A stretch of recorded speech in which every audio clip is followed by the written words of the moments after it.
Құдайға сенеді, былай қарасаң Алла деп тұрады да, жеме келген уақытта басыма неғып бұндағым маған келді, неғып мен аяқ астынан банкрот болып қалдым, мен бизнесті жақсы жасап отырамын дейді да. Алладан басқа нәрседен қорқудың өзі кішігірім ширк болады дейді да, мысалы. Өйткені адам Алладан емес, басқа нәрселерден де, былайша айтқанда, оның жаратылыстарынан, мақлуқтарынан да қорқып жатады да. Дұрыс қуана білу керек, дұрыс қорқа да білу керек та. Қорқыныштылық адамда бар сезім. Бір кісі айтады, бір әулие кісі айтады, жер сілкініп жатты дейді, балконнан қарап тұрдым дейді да. Жұрттардың барлығы қашып бара жатты дейді да. Қайтыс болардың алдында 80% жұмаққа барам деген үміт басым болу керек та. Ол тап 90% басым болады да. Ұстаз, менде бір мынандай қисық сұрақтардың топтамасы. Қорқыныш деген нәрсе бар ғой, сол туралы. Мысалға, біреулер қазір біреудің қаһарынан қорқады, белгілі бір адамдардан қорқады, белгілі бір топтардан қорқады, кейде мысалы айтқанда. Сол жалпы осы қорқыныш туралы, қорқыныштың қайдан шығады? Бұл мысалы кейде мынандай пікір айтады да, Алладан басқа нәрседен қорқудың өзі кішігірім ширк болады дейді да, мысалы. Өйткені адам Алладан емес, басқа нәрселерден де, былайша айтқанда, оның жаратылыстарынан, мақлуқтарынан да қорқып жатады да. Сол жалпы қорқыныш туралы қалай дейсіз? Қорқыныш туралы, жалпы қорқыныш пен қуаныш адамның жаратылысында бар нәрсе. Қорқу да керек адамға да, және қуану да керек та. Ылғи да қуана берсең, оның өз өмірдің өзі қызып қалмай қалады да. Дәме кетеді дейсіз ғой. Әрқайсының өзінің, былайша айтқанда, дәрумендерді, бұлардың бар витаминдерді, өзіне керекті уақытын алып тұру керек. Бірақ шариғат бойынша шектен тыс қорқуға болмайды, шектен тыс қақалақтап күліп, бір жадырап кетуге болмайды да. Яғни жадырау болады, бірақ шектен тыс күлуге болмайды да. Орнымен дейсіз ғой. Яғни орын болу керек. Өйткені шектен тыс күлу деген сөз бейне бір жұмаққа бір гарантиң бар сияқты, ешқандай ақыреттік ертең бір ешқандай қорқынышың жоқ сияқты нәрсе да. Ал шектен тыс қорқыныш бейне бір Құдайдан деген үмітсіздігінде үмітті үзгенмен бір дейді. Үмітсіз шайтан. Үмітсіз шайтан дейді. Сондықтан мұсылманда, жалпы адам баласында осы тепе-теңдік болу керек. Екі жақты тепе-теңдік. Сондықтан мұсылман баласы өмір сүрген уақытта һәм тозаққа түсіп кетемін деп қорқумен өмір сүреді, бірақ 50% жұмаққа түсемін деп те өмір сүреді. Қайтыс болардың алдында 80% жұмаққа барам деген үміт басым болу керек та. Ол тап 90% басым болады да. Жұмаққа барам деп Алланың мейірімінен үміт күту керек та. Міне осы мейірімді, осы қорқыныш пен қуанышты тепе-теңдігін ұстай алмаған адамдар бұл өмірде көптеген қателіктерге ұрынады да. Былайша айтқанда, бір үміт пен бір күдік дейсіз ғой. Мысалға, қатты қорыққан кезде адамның өзінің аурасы ашылады дағы, сол жерде мысалға жын шайтандар кіріп кетеді. Мен есімде әлгі анау Түркияда бір жағдай болды, зілзала болды да, содан бір студент, қазақтың бір студенті қатты қорықты да, сол жерден кіріп кетті да, сол үйінде сол не болып қалды өзі. Қиын жағдайға ұшырап қалды да. Сондықтан бір нәрсе бар, осы жерде айта кетейін. Ла илаха илlalла деп, бір Құдайдан басқа, Алладан басқа Құдай жоқ дейміз ғой енді. Алладан басқа Құдай жоқ, ла илаха илlalла дегеннің өзінің негізгі соны айтудағы мақсат пайда да зиян да бар Алладан деуді. Пайда да Алладан, зиян да Алладан. Бәрі де бір Алладан келеді.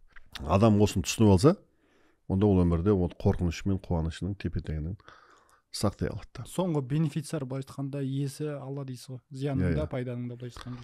Енді бұл сенің айтып отқан тепе-теңдік сақтай алмау неден келеді деген нұқта, осы ла илаха илlalланың мақсатын түсіне алмаудан келеді да. Енді Аллаға деген иманы дұрыс емес та. Белгілі бір жағындай түсінік пайымдары, солары тепе-теңдік. Құдайға сенеді, былай қарасаң Алла деп тұрады да. Жеме келген уақытта басыма неғып маған келді, неғып мен аяқ астынан банкрот болып қалдым, мен бизнесті жақсы жасап отырамын дейді да. Бұның барлығы Алладан кеп тұрған нәрсе ғой, зияны Алладан кеп тұрған нәрсе деген түсіне алмайды да.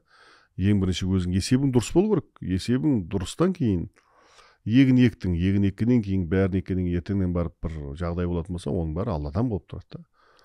Бәрі Алладан болады. Жаңа Хаким Абай да айтады ғой, ауруды жаратқан Құдай ауыртқан Құдай емес дейді да. Сондықтан ол Құдайдан кеп тұрған нәрсе ғой, бірақ осының енді шешімі қандай болады, бұдан қалай өтемін деген нәрсе болу керек та. Бір қатты қуаныш кезінде де кейде адам өз нәтижені бір өзіне балап атады ғой. Біз айтқанда құдды бір мен өз еңбегіммен жеттім деген сияқты. Ол да сондай. Адам өзі екінші жағы деген ғой, иә. Харун сияқты, недегі сияқты, анау Мұса пайғамбардың заманында анау Харун сияқты байлығы көп. Бұның бәріне мен өзім жеттім деген сияқты. Енді бірде дүние келген уақытта бұның барлығына мен өзім жеттім дейді. Сөйтіп соған шалқып, мас болып содан қуанады да. Бұл да бір үмітсіздік та. Бұл Құдайдан келіп тұр демейді. Ал ертеңінде сол адам банкрот болса, дәл сол адам, жаңағы 1 миллиард бар адам ертеңінде банкрот болса, бұл неғып менің басыма келді дейді. Яғни зиян келсе Құдайдан көреді, пайда келсе өзінен көреді. Машалла. Міне осыны түсіне алмаған адам өмірде әр тасын, басын әр тасқа бір ұрады да. Әркімнен бір көреді, сенің кесірінен мен осындай болып қалдым, сен үйтпегенде ондай өтеді, ана жерде ананы үйтпегенде ондай айтып, біреуден көруге тырысады. Өзінен емес дейсің. Өзінен көрмейді салда. Бұның барлығы оның Құдайдан аржағына келіп тұрғанын, бұған Құдай тағала бұндай дәрежеге түсті, оны ойлай алмайды. Сол себепті иманы дұрыс болмаған адамның қорқынышы да дұрыс болмайды. Иманы дұрыс болмаған адамның қуанышы да дұрыс болмайды. Дұрыс қуана білу керек, дұрыс қорқа да білу керек. Қорқынышлы адамда бар сезім, бірақ негізгі ол қорқыныш, ол Құдайға деген қорқыныш. Бірақ Құдайға деген қорқыныш болған уақытта Аллаға деген қорқыныш, ол бір Алланы бір хашақ, бір залым сияқты қорқу емес. Мысалға сен бір салыстыруда жаңылыс болмасын, атаңды не болса әкеңді қатты сыйлайсың. Дұрыс па? Қатты сыйлағаны соншалықты, оның алдында сен қорқасың да. Бұл қорқыныш не? Ол қорқыныш бір әдепсіздік жасап қоям ба деп бір қорқыныш болады. Енді сол секілді де Құдайға деген қорқыныш, ол оған деген сүйіспеншіліктен келген, оған деген махаббаттан келген қорқынышты. Оның үстіне енді Құдай тағала ғой енді. Жер мен көкті жаратқан Құдай тағала да. Бір патша келсе, патшаның да алдына, президенттің алдына келсең, адамда бір қорқыныш пайда болады. Бірақ Аллаға деген қорқыныш бұлардың бәрінен басым болу керек. Өйткені олардың барлығы да Алланың әмірімен болатын нәрсе. Осы тепе-теңдікті сақтай алмаса, өмірде осы Құдайға деген түсінігі дұрыс болмаса, ең әуелгі пайда зиян Алладан деген дұрыс түсінігі болмаса, бір Құдайға ғана мұқтажмын деген, өйткені бір Құдайға деген мұқтажмын деген нәрсені түсіне алмасаң, сен кім көргенге мұқтаж болып басын қатырып кетесің да. Әр нәрседен. Нерві шетіп, шаршап, анадан көріп, мынадан көріп, сосын біреуге бар жалынып, мына жерде банкрот болып кетем, маған енді бір $100,000 бере тұршы, берші деп соған жалынып кетесің да. Біреудің босағасына кетесің. Біреудің босағасын, бекедегі өзіңнің тұғырыңнан айырылып қаласың да. Яғни тепе-теңдікті сақтаған кезде адам өзінің тұғырында болады да.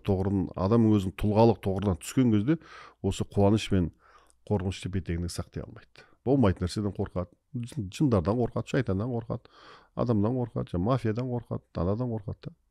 Құранда аят бар да, «Ала инна аулияллахи ла хауфун алейхим ва ла хум яхзанун» дейді.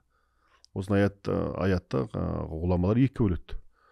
Енді ол зер салып қараңдар, Алланың әулие құлдары дейді, оларға қорқыныш жоқ дейді. Қауіп дейді, қауіп жоқ дейді. Қауіп деген не? Ол бұл дүниеге қарайды дейді. Бұл дүниеде оларға үшін қауіп жоқ. Неге? Пайда зиян Алладан. Құйрықты жұлдыз келіп біздің жер бетін соғады екен дейтін болса, пайда зиян Алладан.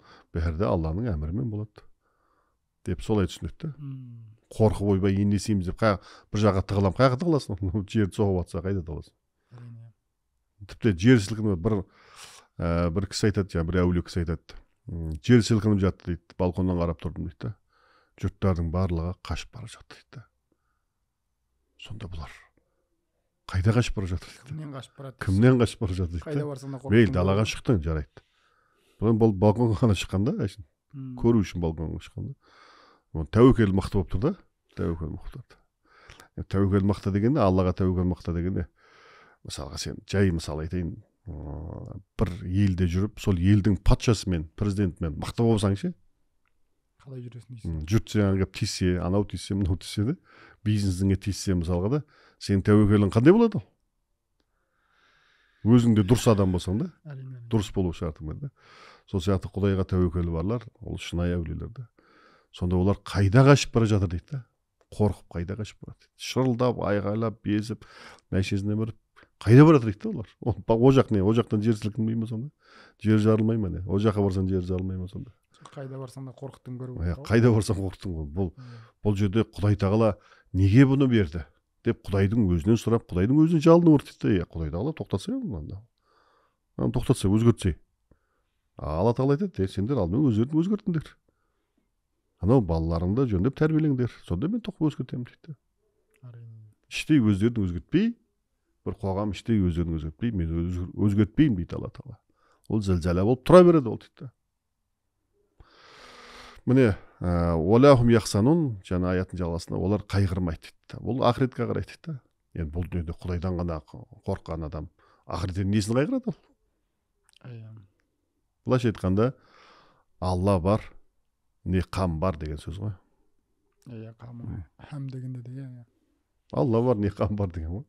Құдай бар ғой, шешеді ғой. Үйде де отырасың ғой, бала болып. Әкем бар ғой, әкем шешеді ғой дейсің ғой. Өз реттейді, әкем бар ғой. Әкем бар ғой, шешеді ғой, өз реттейді дейсің ғой. Әкеңе артып аласың бүкіл нәрсені. Сол секілді де Құдайға артып алу керек та бүкіл нәрсенің бәрін. Мен Құдай өзі реттейді ғой. Өлдірсін бе, мен бейшараны өлдірсін бе. Осы оқушыны өлдірмей алып келді ғой деп. Сонда сенің сеніміңе қарай Құдай тағала солай саған амал жасайды.